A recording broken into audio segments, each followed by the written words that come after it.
공자는 말했다. 군자는 때를 알고 물러난다. 고립은 패배가 아니다. 품위 있는 철수다. 새벽 6시, 불 꺼진 거실, 커튼 사이로 회색 빛이 들어온다. 복도에서 신문이 떨어지는 둔탁한 소리. 전기포트가 끓기 전 차가운 컵을 손으로 감싼다. 하루가 시작됐지만 부를 사람이 없다. 병원 대기실, TV 화면에 자막 뉴스가 흔다. 번호 호출기에서 삐 소리가 울린다. 내 번호가 지나갔는지 다시 확인하는 손. 존재하지만 호출되지 않는 감각. 밤 10시, 스마트폰 화면에 읽지 않은 명. 벽시계 초침 소리만 들린다. 소파에 등을 붙였을 때 느껴지는 꺼진 체온. 연결이 끊긴 것이 아니다. 필요가 사라진 것이다. 우리는 늙을수록 사람을 붙잡아야 한다고 배웠다. 전화번호부를 채우고 약속을 만들고 웃으며 손을 흔들어야 한다고.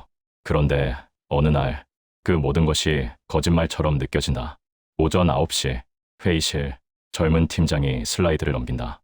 영어 약어가 화면을 가득 채운다. KPI, ROI, OKR. 말하려던 문장이 입 안에서 맴돈다. 30년 경험에서 나온 조언. 하지만 팀장이 먼저 말한다. 이건 제가 정리할게요. 회의가 끝난다. 테이블 위에 놓인 손. 한때 이 손으로 결정했다. 지금은 그저 듣는다. 왜 경험이 방해가 되었을까? 세대의 충돌이 아니었다. 속도에 불을 지었다. 그들은 빠르게 달린다. 우리는 신중하게 걷는다.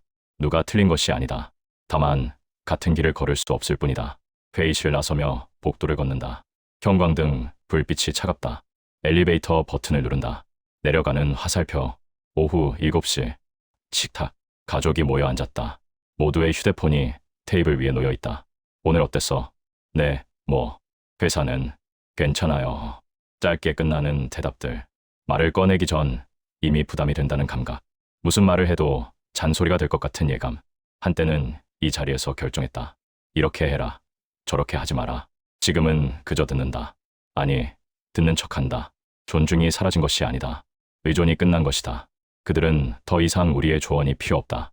스스로 결정하고 스스로 책임진다. 우리는 그렇게 키웠다. 그런데 왜 이렇게 외로울까? 식사가 끝난다. 설거지 소리. 거실로 돌아와 TV를 켠다.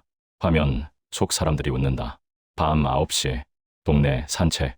불 꺼진 가게들 사이를 걷는다. 가로등이 자동으로 켜졌다 꺼진다. 주머니. 속 열쇠의 무게. 돌아갈 집은 있다. 그런데 불릴 자리는 없다. 공원 벤치에 앉는다. 누군가 새긴 이름들이 보인다. 영수미란 2003. 20년이 지났다. 그들은 아직 함께일까? 일어서서 다시 걷는다. 발소리만 들린다. 틱, 틱.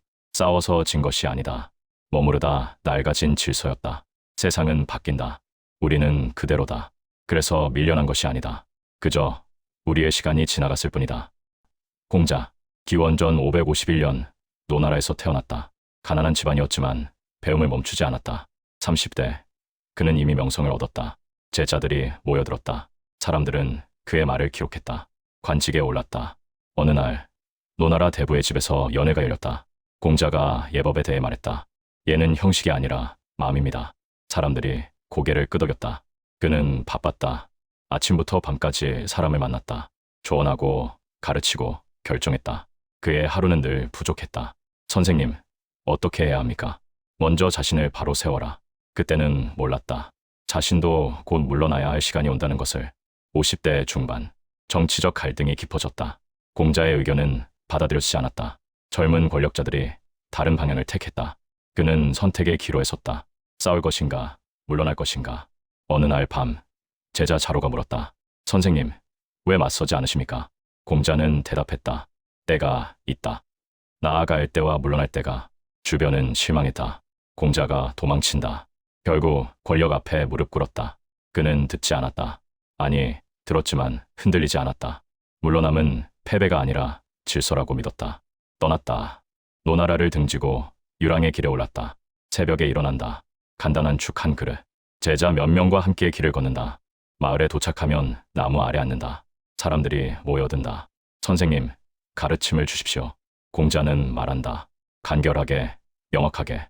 더 이상 권력을 위한 말이 아니다. 진리를 위한 말이다. 저녁이 되면 누추한 방에서 잔다.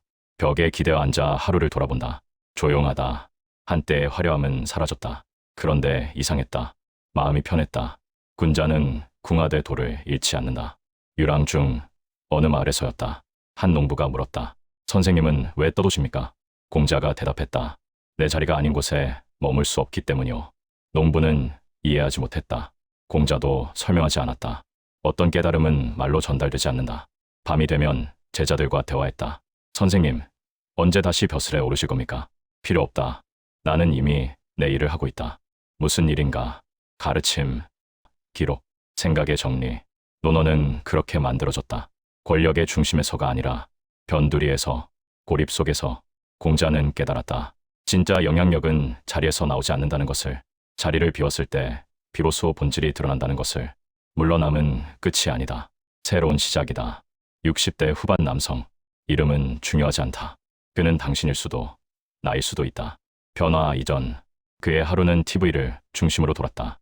아침 8시 뉴스, 점심 12시 드라마 재방송, 저녁 6시 저녁 뉴스, 밤 10시 예능. 리모컨을 쥔 손, 채널을 돌린다.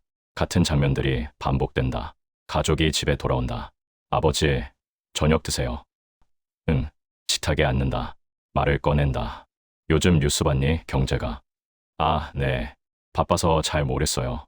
대화가 끊긴다. 다시 TV를 켠다. 화면 속 사람들이 떠든다. 어느 날 딸이 말했다. 아빠, 요즘 집에만 계시네요. 그래. 친구분들은 안 만나세요? 뭐하러? 딸은 더 묻지 않았다. 그도 더 말하지 않았다. 그날 밤 침대에 누웠다. 천장을 바라봤다. 뭐하러? 그 말이 계속 맴돌았다.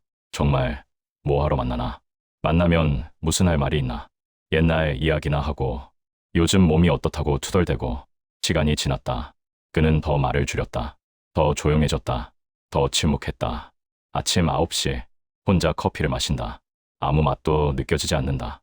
그냥 습관이다. 점심 1시 간단한 식사. 혼자 먹는다. 씹는 소리만 들린다. 오후 3시 산책. 아파트 단지를 한 바퀴 돈다. 아는 사람을 마주친다. 안녕하세요. 네, 안녕하세요. 그게 전부다. 저녁 7시 다시 TV. 같은 자리, 같은 시간. 달라진 건 없다. 밤 11시 잠자리에 든다. 내일도 같을 것이다. 모레도. 그는 고립을 패배로 받아들였다. 싸우지 않았다. 그냥 받아들였다. 이게 늙는 거라고. 이게 끝이라고. 60대 초반 여성. 그녀도 이름은 중요하지 않다. 변화 이전. 그녀는 끊임없이 개입했다. 아들, 부부의 육아, 며느리의 요리, 손주의 옷차림. 이렇게 하면 안 돼. 내가 해봐서 아는데. 엄마 말 들어. 며느리는 웃으며 대답했다. 네, 어머니. 그런데 그 웃음이 점점 굳어졌다. 어느 날 아들이 말했다. 엄마, 우리가 알아서 할게요. 뭐? 저희도 이제 부모예요. 우리 방식대로 해보고 싶어요. 그녀는 화가 났다. 내가 뭘 잘못했다고. 다 너희 잘 되라고 한 말인데. 하지만 말하지 않았다. 그날 밤 오래 생각했다. 정말 그들을 위한 말이었을까? 아니면 내가 필요하다고 느끼고 싶어서였을까? 다음 날 그녀는 결정했다. 물러나기로. 처음엔 어색했다. 아들 집에 가도 조언하지 않았다.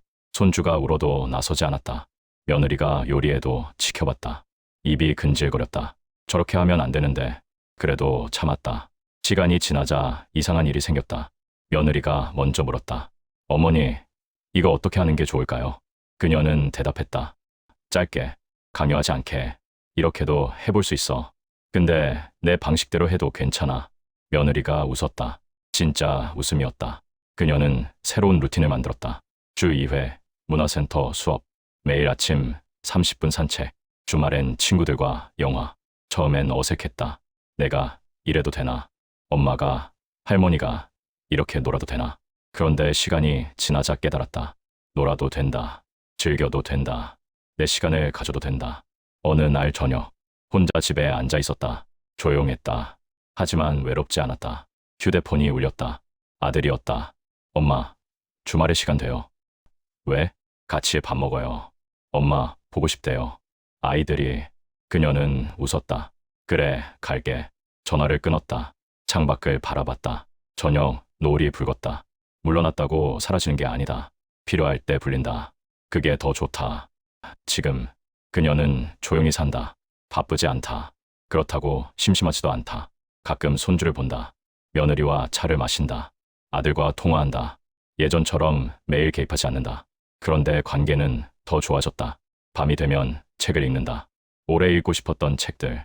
천천히 한 줄 한 줄 잠들기 전 생각한다. 이게 맞다. 이게 내 자리다. 고립이 아니다. 정리다. 관계를 줄여라. 무조건 붙잡지 마라. 우리는 배웠다. 사람은 많을수록 좋다고. 연락은 자주 할수록 좋다고. 만남은 많을수록 좋다고. 그런데 그건 젊을 때 이야기다. 이제는 다르다. 에너지가 다르다. 필요가 다르다. 관계의 의미가 다르다. 모든 사람을 붙잡을 필요 없다. 진짜 남을 사람만 남긴다. 나머지는 보내라. 어떻게 구분하나? 간단하다. 만나고 나서 기운이 빠지는 사람. 통화하고 나서 한숨이 나오는 사람. 그 사람은 이미 답이다. 보내라. 미안해하지 마라. 관계도 유통기한이 있다. 연락 안 하면 서운해하지 않을까? 그렇다면 그 사람도 연락할 것이다. 연락이 없다면 그것이 답이다. 결국 남는 사람 3명에서 5명. 그 정도면 충분하다. 양이 아니라 질이다. 숫자가 아니라 깊이다. 말의 양을 줄여라. 모든 것을 설명하지 마라. 우리는 늘 말했다. 설명하고 조언하고 가르쳤다. 그게 우리 역할이었다. 이제는 아니다. 그들은 더 이상 우리의 설명이 필요 없다. 우리의 조언을 기다리지 않는다. 우리의 가르침을 원하지 않는다. 그런데 우리는 계속 말한다. 왜? 습관이다. 필요가 아니라 습관. 멈춰라. 말하고 싶은 충동이 올라올 때 한 번 참아라. 이렇게 하면 안 돼. 참아라. 내가 해봐서 아는데 참아라. 그건 아니야. 참아라. 참으면 어떻게 되나? 처음엔 답답하다. 말하고 싶어 미칠 것 같다. 그런데 시간이 지나면 알게 된다. 안 해도 된다는 것을, 그들이 알아서 한다는 것을. 말을 줄이면 무게가 생긴다. 늘 하던 말은 가볍다. 가끔 하는 말은 무겁다. 줄여라. 그러면 들린다. 자리를 떠나라. 더 이상 필요 없을 때를 알아라. 자리에는 때가 있다. 들어갈 때가 있고, 머물 때가 있고, 떠날 때가 있다. 문제는 우리가 떠날 때를 모른다는 것이다. 계속 머문다. 필요 없는데도 어떻게 아나? 자리를 떠날 때를. 신호가 있다. 회의에서 내 의견이 무시될 때, 가족 모임에서 내 말이 짧게 끝날 때, 조언했는데 알아서 할게요라는 대답이 돌아올 때, 그게 신호다. 떠나라. 억지로 머물지 마라. 붙잡으려 하지 마라. 내가 여기 있어야 하는데 아니다. 없어도 된다. 떠나는 것이 패배가 아니다. 떠나지 못하는 것이 패배다. 공자는 알았다. 노나라를 떠날 때를. 더 이상 그곳이 자신의 자리가 아니라는 것을. 그래서 떠났다. 떠나서 더 큰 일을 했다. 자리가 사람을 만드는 게 아니다. 사람이 자리를 만든다. 자리를 떠나도 사람은 남는다. 고립을 다르게 해석하라. 언어를 바꿔라. 나는 외롭다. 아니다. 나는 조용하다. 나는 버려졌다. 아니다. 나는 물러났다. 나는 쓸모없다. 아니다. 나는 역할을 끝냈다. 같은 상황, 다른 언어, 완전히 다른 의미. 언어가 바뀌면 감정이 바뀐다. 감정이 바뀌면 태도가 바뀐다. 태도가 바뀌면 삶이 바뀐다. 고립은 형벌이 아니다. 선택이다. 품위 있게 물러난 것이다. 밀려난 게 아니다. 필요 없는 자리에 억지로 앉아있는 것. 그게 비참함이다. 스스로 일어서는 것. 그게 품이다. 공자는 말했다. 군자는 때를 안다. 때를 아는 것. 그게 지혜다. 나아갈 때를 알고, 머물 때를 알고, 물러날 때를 안다. 지금이 물러날 때라면 물러나라. 떳떳하게. 공자는 떠났다. 권력의 중심에서, 화려한 자리에서 사람들은 비웃었다. 결국 실패했다. 끝까지 버티지 못했다. 그런데 2500년이 지났다. 그를 비웃던 사람들은 이름도 남지 않았다. 공자는 남았다. 논어가 남았다. 사상이 남았다. 영향력이 남았다. 자리를 떠났지만 역설적으로 남았다. 권력을 놓았지만 권위를 얻었다. 물러났지만 더 크게 전진했다. 이것이 진짜 승리다. 고립. 세상은 이렇게 정의한다. 혼자 남겨진 것. 패배. 틀렸다. 고립은 품이 있는 퇴장이다. 필요 없는 곳에서 스스로 물러나는 것. 싸워서 쫓겨나는 게 아니라 때를 알고 떠나는 것. 당신은 패배하지 않았다. 밀려난 것이 아니다. 시간이 흘렀을 뿐이다. 역할이 끝났을 뿐이다. 자리가 바뀌었을 뿐이다. 그것을 인정하라. 부끄러워하지 마라. 물러남에도 품위가 있다. 조용히, 담담하게, 떳떳하게. 공자처럼. 고립은 패배가 아니다. 품이 있는 철수다.